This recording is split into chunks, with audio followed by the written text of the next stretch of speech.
Hello friends, आज हम Lucent history में देखेंगे बौद्ध धर्म के बारे में और देखेंगे बौद्ध धर्म से कौन कौन सा क्वेश्चंस आपके एग्ज़ाम में पूछा जाता है, क्योंकि आपको वही क्वेश्चंस रटना है जो कि आपके एग्ज़ाम में पूछा जाता है। सारा क्वेश्चंस रटने से कोई फ़ायदा नहीं है। ठीक है, तो चलिए मैं आपको बताता हूँ कौन कौन सा क्वेश्चंस आपको याद करना है।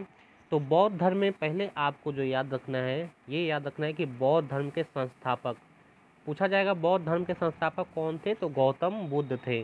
और गौतम बुद्ध को याद रखना है, इसे कहा जाता है लाइट ऑफ एशिया कहा जाता है, यानी कि एशिया का ज्योति पुंज कहा जाता है।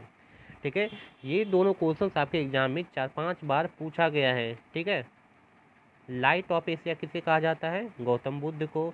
बौद्ध धर्म के संस्थापक कौन है? गौतम बुद्ध।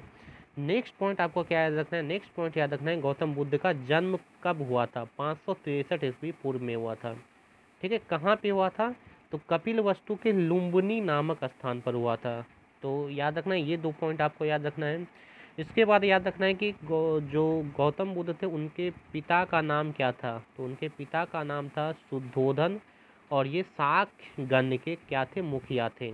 ठीक है, और नेक्स्ट पूछा जाएगा इनकी माता का नाम था माया देवी। ठीक है, गौतम बुद्ध के माता का नाम माया देवी था, लेकिन इनकी मृत्यु जो थी वो जन्म के 7वें दिन ही हो गई थी। इसलिए जो गौतम बुद्ध का लालन पालन है वो किसने किया था? तो उनकी सौतेली माँ प्रजापति ने किया था। ठीक है, ये भी आपको याद रखना है। पूछा जाएगा कि गौतम बुद्ध का लालन पालन किसने किया था? तो प्रजापति गौतमी ने किया था, लेकिन इसकी माता का नाम पूछा जाए तो माया देवी।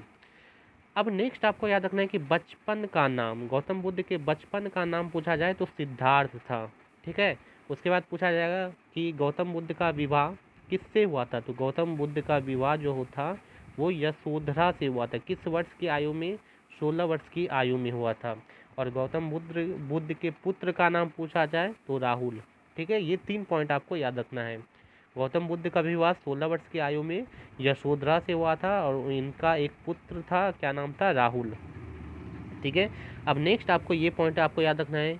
ठीक है, सिद्धार्थ यानी कि गौतम बुद्ध जब कपिल वस्तु की सैर पर निकले थे, उन्हें 4 दृश्य कौन कौन सा दिखा था? तो एक दिखा था बूढ़ा व्यक्ति, एक बीमार व्यक्ति, एक शव दिखा था, और एक सन्यासी दिखा था। और किसके यात्रा पे थे? तो कपिल वस्तु के यात्रा या सैर पे निकले थे, तब उनको ये 4 दृश्य दिखा था। तो ये पॉइंट आपको याद रखना है। और यहाँ पे एक बॉक्स में कॉलम बना हुआ है, इसमें आपको क्या क्या याद रखना है? देखिए, बुद्ध के जीवन से संबंधित बौद्ध धर्म के प्रतीक। तो बौद्ध धर्म के प्रतीक में क्या क्या याद रखना है? तो याद रखना है जन्म का प्रतीक क्या है? तो याद रखना है बुद्ध के जन्म का प्रतीक क्या है? कमल एवं सांड। ठीक है, ये पॉइंट आपको याद रखना है। गृह त्याग का प्रतीक क्या है? घोड़ा। ज्ञान का प्रतीक क्या है? पीपल, या इसको बोधि वृक्ष भी बोला जाता है। ठीक है, और निर्वाण का प्रतीक क्या है? पद चिन्ह। और मृत्यु का प्रतीक पूछा जाए तो स्तूप। ये भी आपको याद रखना है, मृत्यु का प्रतीक स्तूप। तो ये वाला पॉइंट बहुत ही इंपॉर्टेंट है, जो कि ये बॉक्स में दिया हुआ है, बहुत बार आपके एग्जाम में पूछा जाता है। कम से कम इसको याद कर लीजिए, इसको याद कर लीजिए, और इस 3 को तो याद रखना ही चाहिए। ठीक है, चलिए नेक्स्ट आपसे क्या पूछा जाएगा? नेक्स्ट पूछा जाएगा ये वाला पॉइंट कि जो सिद्धार्थ थे वो कितने वर्ष की आयु में गृह त्याग किया था? तो 29 वर्ष की आयु में। सिद्धार्थ ने 29 वर्ष की आयु में गृह त्याग किया था, और इसको क्या बोला गया? बौद्ध धर्म में महाभिनिष्क्रमण बोला गया। यानी कि गृह त्याग को बौद्ध धर्म में क्या बोला गया है? महाभिनिष्क्रमण बोला गया है। या इस तरह से भी क्वेश्चन पूछा जाएगा कि सिद्धार्थ ने महाभिनिष्क्रमण किस वर्ष में किया था? तो 29 वर्ष की आयु में किया था। चलिए, उसके बाद नेक्स्ट आपको ये याद रखना है कि गृह त्याग के बाद सिद्धार्थ कहाँ गए थे? वैशाली गए थे, और उनका एक गुरु बन गया था। ठीक है, एक गुरु से उन्होंने शिक्षा प्राप्त की। उस गुरु का नाम पूछ लिया जाता है, तो उस गुरु का नाम था अलार कलाम। याद रखना है कि जो अलार कलाम थे वो सिद्धार्थ के प्रथम गुरु थे। ठीक है, अलार कलाम सिद्धार्थ के प्रथम गुरु थे। ठीक है, उसके बाद जो थे उनसे शिक्षा लेके ये चले गए कहाँ पे? राजगीर में चले गए, और राजगीर में इनका एक गुरु बना, दूसरा गुरु, उनका नाम था रुद्र करामपुत। ठीक है, रुद्रक रामपुत।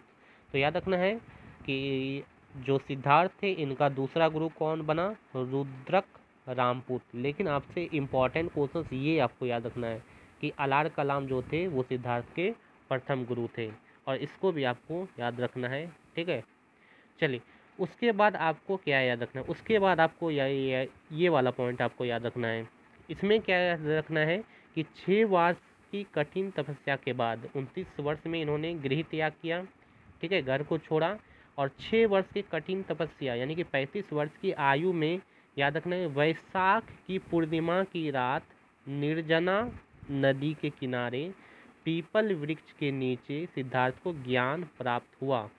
ठीक है, 2-3 पॉइंट आपको यहाँ पे याद रखना है कि 35 वर्ष की आयु में वैशाख की पूर्णिमा की रात को निर्जना नदी के किनारे और पीपल वृक्ष के नीचे इनको क्या प्राप्त हुआ, ज्ञान प्राप्त हुआ। ठीक है, ये पॉइंट याद रखना है, बहुत बार एग्जाम में क्वेश्चंस यहाँ से पूछा गया है। ठीक है, ये पॉइंट अगर आप याद रखते हैं तो आप समझिए 2-3 क्वेश्चंस आपको याद हो गया। ठीक है, और ये याद रखना ये कहाँ पे था, बोध गया में। ठीक है, ये सब कहाँ था, ये जो था, ये जो वृक्ष था ये कहाँ पे था, पीपल का वृक्ष बोध गया में था। ठीक है, ये पॉइंट आपको याद रखना है। और याद रखना है ज्ञान प्राप्ति के बाद जो सिद्धार्थ थे उन्हें बुद्ध के नाम से जाने लगा। ठीक है, किस नाम से जाना गया सिद्धार्थ को ज्ञान प्राप्ति के बाद, बुद्ध के नाम से, और वो जो स्थान था वो क्या कहलाया, बोध गया कहलाया। तो क्वेश्चन आपसे क्या पूछा जाएगा कि जो सिद्धार्थ थे उनको ज्ञान की प्राप्ति कहाँ हुई थी, तो ज्ञान की प्राप्ति बोध गया में हुई थी। चलिए नेक्स्ट आपको याद रखना है कि ज्ञान प्राप्ति के बाद उन्होंने उपदेश देना स्टार्ट किया। तो पूछा जाएगा उन्होंने अपना पहला उपदेश या प्रथम उपदेश कहाँ पे दिया था, तो सारनाथ में दिया था। ये क्वेश्चन आपके एग्जाम में 5 से 6 बार पूछा गया है। प्रथम उपदेश कहाँ दिया था, सारनाथ में दिया था। और प्रथम उपदेश को क्या बोला गया है, बौद्ध ग्रंथों में धर्म चक्र प्रवर्तन बोला गया है। ये पॉइंट भी आपको याद रखना है। ठीक है, प्रथम उपदेश को क्या बोला गया, धर्म चक्र प्रवर्तन बोला गया है। नेक्स्ट पॉइंट आपको याद रखना है कि बुद्ध ने जो अपना उपदेश दिया था वो किस भाषा में दिया था, तो पाली भाषा में दिया था। बुद्ध ने अपना उपदेश पाली भाषा में दिया था। उसके बाद नेक्स्ट पॉइंट आपको याद रखना है कि बुद्ध ने सर्वाधिक उपदेश यानी कि सबसे ज़्यादा उपदेश किस देश की कहाँ पे दिया था, तो श्रावस्ती में दिया था। सबसे ज़्यादा उपदेश बुद्ध ने श्रावस्ती में दिया था। श्रावस्ती जो था वो कौशल देश की राजधानी थी। ठीक है, उसके बाद नेक्स्ट आपको याद रखना है कि बुद्ध के अनुयायी कौन कौन थे, तो अनुयायी शासक। ठीक है, तो याद रखना बुद्ध के अनुयायी शासक थे बिम्बसार, उदयन और प्रसन्नजीत। ये तीनों याद रखना है कि बौद्ध धर्म को मानने वाले या उनके अनुयायी बिम्बसार, प्रसन्नजीत और उदयन थे। उसके बाद नेक्स्ट आपको याद रखना है ये वाला कि बुद्ध की मृत्यु कब हुई थी, तो 80 वर्ष की आयु में कुशीनारा जगह पर हुई थी, जो कि यूपी में पड़ता है, उत्तर प्रदेश में। और बुद्ध की मृत्यु को बौद्ध धर्म में क्या बोला गया है, बोला गया महापरिनिर्वाण बोला गया है। ठीक है, तो 3 पॉइंट आपको याद रखना है कि बुद्ध की मृत्यु 80 वर्ष की आयु में कहाँ पे हुई थी, कुशीनारा में, और बौद्ध धर्म में इसे किस नाम से जाना जाता है, महापरिनिर्वाण के नाम से जाना जाता है। ठीक है, चलिए अब देखते हैं अब आपके लिए कौन इम्पोर्टेंट पॉइंट है। अब आपको ये याद रखना है कि बौद्ध धर्म के बारे में सीधा आपको ये याद रखना है कि त्रिपिटक जो था ये बौद्ध धर्म का क्या है, एक ग्रंथ है। ठीक है, तो याद पूछा जाएगा त्रिपिटक किस धर्म का ग्रंथ है, तो बौद्ध धर्म का ग्रंथ है। बस आपको इतना याद रखना है। चलिए उसके बाद देखते हैं उसके बाद आपको क्या याद रखना है। उसके बाद ये पॉइंट आपको याद रखना है कि बुद्ध के अनुयायी को 2 भागों में विभाजित किया गया था। एक था भिक्षुक, एक था उपासक। भिक्षुक किसे कहते हैं, तो बौद्ध धर्म के प्रचार के लिए जिन्होंने संन्यास ग्रहण किया उसे भिक्षुक बोला गया। ठीक है, लेकिन उपासक किसे बोला गया, जो गृहस्थ जीवन व्यतीत करते हुए यानी कि गृहस्थ जीवन जीते हुए बौद्ध धर्म को अपनाया उसे उपासक बोला गया।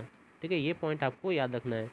चलिए नेक्स्ट आपको क्या याद रखना है, नेक्स्ट आपको जो याद रखना है वो याद रखना है बौद्ध धर्म के त्रिरत्न कौन कौन थे, तो बुद्ध, धम्म और संघ, ये बौद्ध धर्म के त्रिरत्न थे।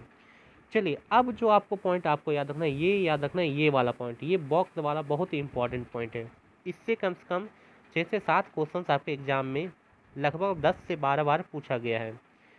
इसमें क्या क्या याद रखना है, तो इसमें याद रखना है कि प्रथम बौद्ध संगीति कब हुई थी, 483 ईस्वी पूर्व में। ठीक है, इसमें से आपको बस एक ही याद रखना है, इस समय में बस आपको पहला वाला ही याद रखना है।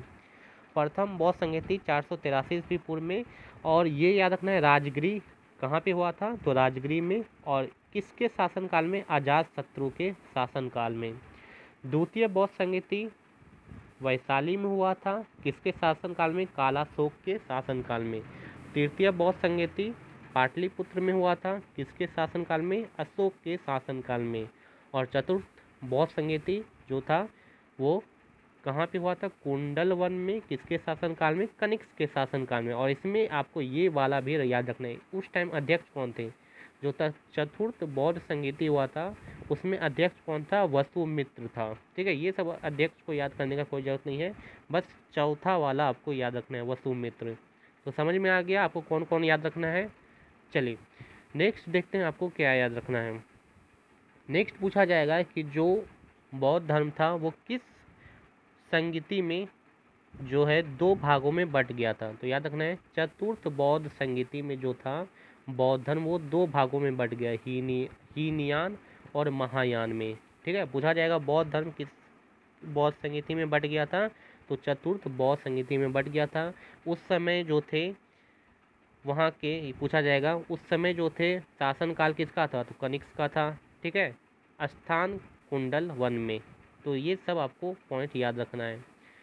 चलिए उसके बाद पूछा जाएगा नेक्स्ट ये वाला पॉइंट, इसमें आपको ये याद रखना है कि बौद्धियों का सबसे पवित्र त्यौहार पूछा जाए तो वो है वैशाख पूर्णिमा। याद रखना है बौद्धियों का सबसे पवित्र त्यौहार क्या है, वैशाख पूर्णिमा है, या इसे बुद्ध पूर्णिमा के नाम से भी जाना जाता है। ठीक है, और ये जो है इसका महत्व क्यों है, तो इसका महत्व इसलिए है क्योंकि जो बुद्ध पूर्णिमा है इसी दिन जो है बुद्ध का जन्म भी हुआ था, ज्ञान की प्राप्ति भी हुआ था, महापरिनिर्वाण भी इसी दिन हुआ था, पूर्णिमा के ही दिन हुआ था। ठीक है, इसलिए जो है इसे बौद्ध धर्म में त्यौहार के रूप में मनाया जाता है इस दिन को। चलिए उसके बाद आपको क्या याद रखना है, उसके बाद ये सब कोई इंपॉर्टेंट पॉइंट नहीं है, ये सबसे कोई क्वेश्चन आपके एग्जाम में नहीं पूछा जाता है। ठीक है, तो अब आपको यहाँ पे याद रखने वाला कोई पॉइंट नहीं बचा, बस आपको इतना ही याद रखना था। ठीक है, अगर आप इतना याद रखते हैं तो समझिए आपका बौद्ध धर्म पूरी तरह से क्लियर है। तो आज का वीडियो आपको कैसा लगा कमेंट बॉक्स में आप ज़रूर बताएं, अच्छा लगा तो वीडियो को लाइक करें और चैनल को ज़रूर से ज़रूर सब्सक्राइब कर लें ताकि आपको इसी तरह का वीडियो आगे मिलता रहे। Thank you.